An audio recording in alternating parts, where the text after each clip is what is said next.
Guys, part 2 po ito ng pagpunta namin sa bahay ng hipag ko. Punta naman po kami sa Maraet na ngayon para bilhan ng konting pagkain sila. Pakita ko po sa inyo konti sa loob ng Maraet. Yan nga po guys, nakarating na rin po tayo sa Maraet. Nakakaloka guys, malapit lang po to sa apartment ng hipag ko, pero parang napakalayo dyan dahil sa sobrang init. At alam niyo ba guys, mas gusto ko ang winter dito sa Japan kasi hindi ka masyadong pagod na pagod at hindi ka pinagpapawisan kahit mamalengke ka lang o pumasok sa work. At ayan nga po guys, nakapasok na rin po kami sa loob. Samahin naman po kami mamili at mamili kung anong pwedeng maibigay sa hipag ko. Pagpasok naman po sa loob, ang unang niyo po makikita ay ang Daiso. At pag nagpas naman po ninyo sa Daiso, iba't ibang mga klas na prutas po makikita. Tulad na lang po ng melon. At yung katabi naman po ng melon na prutas na hindi ko po talaga alam. Meron din pong pakwan at apple.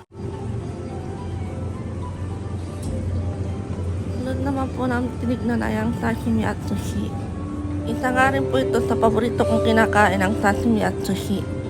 At pag kumakain naman kami sa sushi restaurant, ang lagi kong ino-order ay ang magro at salmon. Sa susunod naman po guys, nasama namin kayo sa favorite na pinupunta at kinakain namin na restaurant. Sunod naman po namin pinunta na tinignan ay ang meat section. Meron po silang pork, chicken, and beef. Sorry guys, nabinisan lang paggawa ko ng video. Baka kasi tayo at pagalitan po tayo. Yan nga po guys, no, hindi ko rin po alam kung ano nangyari at bakit baliktad at magkakakuha ko ng video. Meron din po silang ginili.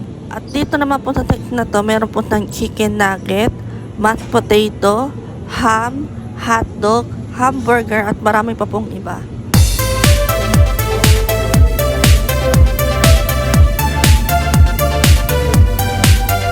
At dito naman po yung mga iba't ibang klase at flavor ng mga ice cream. At ito nga papi ko ice cream ang kadalasan binibili at kinakain ko tuwing tag-init. At dahil favorite ko nga ang ice cream at sobrang hilig kong kumain nito, isa nga ito sa hindi nawawala sa rep namin tuwing tag-init. At pagka namamalengke nga kami, iba't ibang klaseng ice cream ang binibili namin. At dito naman po sa lugar na to ay puro mga alcohol o mga alak. At meron din naman po mga kutkutin o mga pampulutan.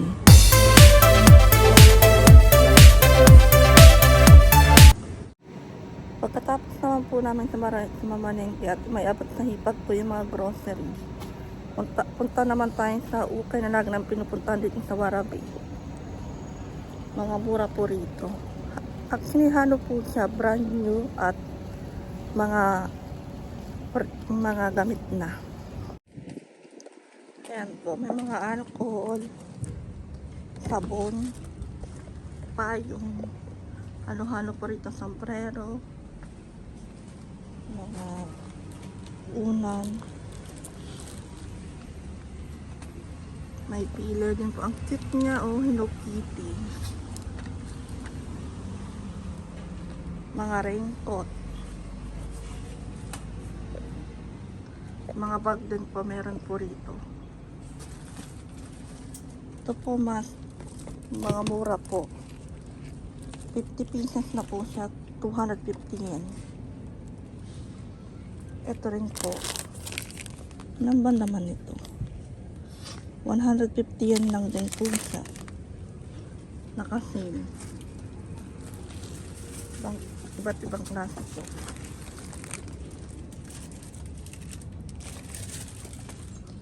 Samahan nyo naman po kung sa loob. Papakita ko rin po sa inyo kaunti.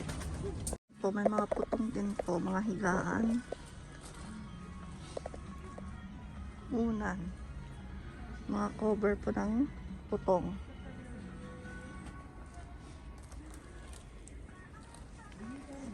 Mga tsinelas din po. Actually, mga mura po siya dito.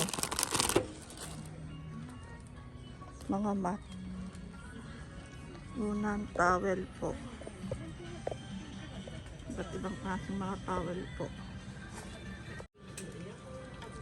May mga t-shirt din po, malalaking size. Okay na po itong mga pampasalubong po sa Pinas. Mga brief po. mga pad niya, mga pantulog po. At At ibang klase po ng mga bra, mga size po. Maganda po niya. Mga panty po.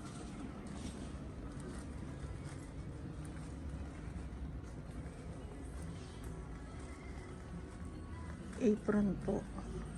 Ba't ibang klase po rito.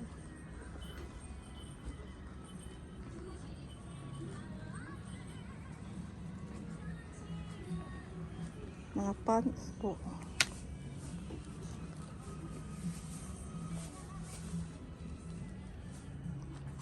Mga mura nyo lang po siya mabibili.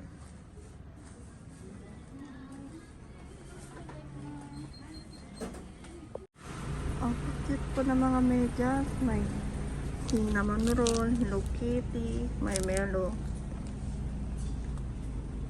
Hindi po siya pambata ha. Pang-uto na po siya, pang matanda. Ang cute, ang dami pong style. May mga payong din po. Medyas po.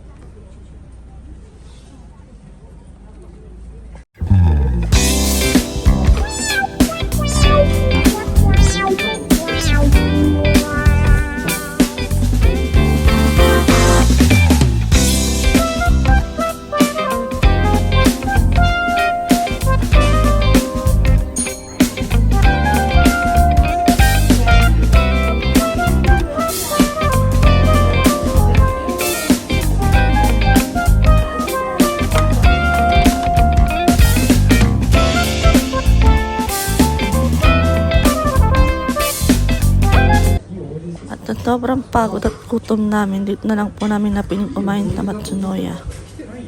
Ang in-order ko naman po ay itong at sa asawa ko po ay kare karage.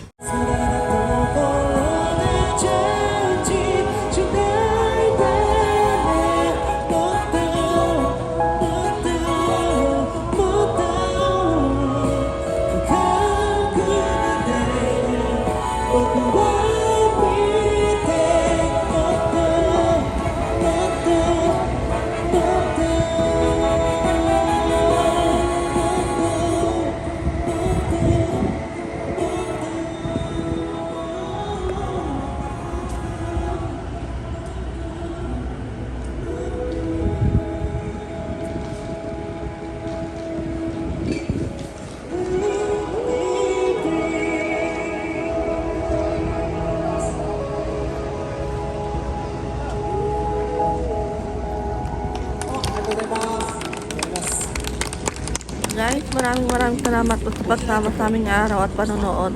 Sa susunod po ulit. Matane!